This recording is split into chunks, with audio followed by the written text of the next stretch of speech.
அயலான பெண்ணுக்கு தள்ளி captain Miller திரைப்படம் பாக்ஸ் ஆபீஸ்ல சம்பவத்தை உறுதி பண்ணுன்னு நடிகர் தனுஷ் ரசிகர்கள் கூறிட்டு வராங்க. நடிகர் தனுஷோடைய கேப்டன் மில்லர் திரைப்படம் பொங்கல் ஸ்பெஷலா இன்னைக்கு வெளியாகி இருக்கு. அருண் மாதேஸ்வரன் இயக்கி இருக்க இந்த படத்திற்கு உலகம் முழுவதும் தரமான ஓப்பனிங் கிடைச்சிருக்கு. அதோட பாசிட்டிவான விமர்சனங்களும் கிடைச்சிட்டு வருது. இதன் அடிப்படையில தான் கேப்டன் மில்லர் படத்துடைய பாக்ஸ் ஆபீஸ் வசூல் எப்படி இருக்குன்னு தகவல் கிடைச்சிருக்கு. நடிகர் தனுஷ் நடிப்பில் அதிகம் எதிர்பார்க்கப்பட்ட கேப்டன் மில்லர் திரைப்படம் இன்னைக்கு உலகம் முழுக்க வெளியாகி இருக்கு. பொங்கலை முன்னிட்டு ரிலீஸ் ஆன கேப்டன் மில்லர் திரைப்படம் ரசிகர்களுக்கு செம்ம ஆக்ஷன் ட்ரீட்டா அமைஞ்சிருக்கு.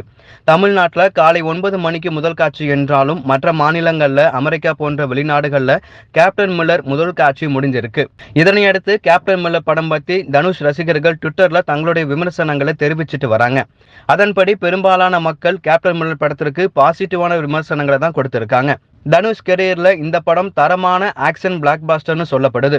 தனுஷுடைய இன்ட்ரோ சீன் முதல் கிளைமேக்ஸ் வர பல கூஸ் பம்ப்ஸ் மொமெண்ட் தான் படத்தில் இருக்கிறதா சொல்லி ரசிகர்கள் சொல்லி இருக்காங்க.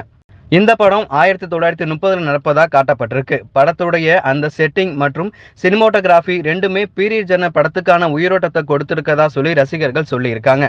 குறிப்பா ஜிவி பிரகாஷுடைய பிஜிஎம் வேற லெவல்னு சொல்லி இருக்காங்க. கேப்டன் மில்லருடைய முதல் பாதி சூப்பரா இருப்பதாகவும் அதைவிட இரண்டாம் பாதியில் முழுக்க ஆக்ஷனில் தாறுமாறான சம்பவம் அமைஞ்சிருக்குன்னு சொல்லப்படுது.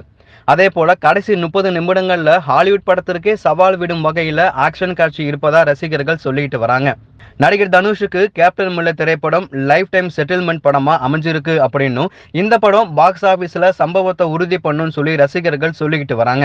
உலகம் முழுவதும் நல்ல வரவேற்பு கிடைச்சிருக்க இந்த கேப்டன் மில்லர் திரைப்படத்துல முதல் நாளே 30 முதல் 40 கோடி வரை வசூலிக்கலாம் என்று பாக்ஸ் ஆபீஸ் வட்டாரங்கள் தெரிவிச்சிட்டு வராங்க. மேலும் பொங்கல் விடுமுறை முடியும் முன்பே கேப்டன் மில்லர் திரைப்படம் 100 கோடி வசூலை கடந்து விடும் சொல்லப்படுது. இப்படியே போனா இந்த படம் வரும் வாரங்கள்ல 200 கோடி முதல் 300 கோடி வரை பாக்ஸ் ஆபீஸ் படத்துக்கு கொடுக்கும் அப்படின்னு சொல்லப்படுது. சினிமா விமர்சனங்களை பொறுத்த வரைக்கும் தனுஷுடைய நடிப்பில் வெளியான கேப்டன் மில்லர் திரைப்படம் தான் அதிகம் வசூல் செய்யும் படமா இருக்குன்னு சொல்லி உறுதியா சொல்லியிருக்காங்க. முக்கியமா கேப்டன் மில்லர் படத்திற்கு போட்டியா சிவகார்த்திகேயன் நடிச்ச அயலான் படம் மட்டுமே பொங்கல் ரேஸ்ல டஃப் கொடுத்துட்டு வருதுன்னு சொல்லியும் அவங்க ரசிகர்கள் தெரிவிக்கிறாங்க.